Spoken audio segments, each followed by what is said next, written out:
পুণ্যময় তিনি, যার হাতে রাজত্ব, তিনি সবকিছুর উপর সর্বশক্তিমান।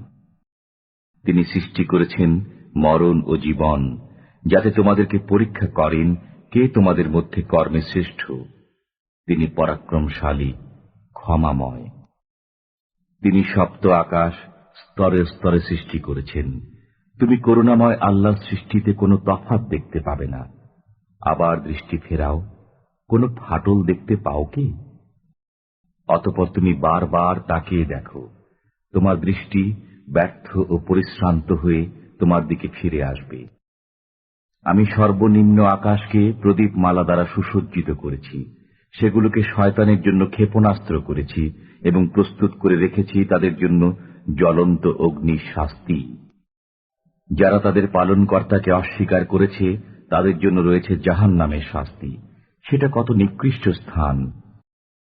যখন তারা সেখানে নিক্ষিপ্ত হবে তখন তার উৎক্ষিপ্ত গর্জন শুনতে পাবে।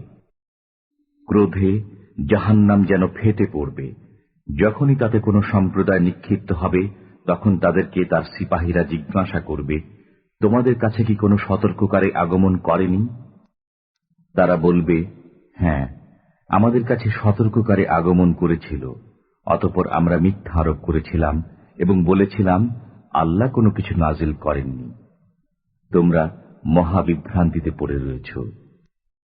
তারা আরো বলবে, যদি আমরা শুনতাম অথবা বুদ্ধি খাটাতাম তবে আমরা জাহান্নামবাসীদের মধ্যে থাকতাম।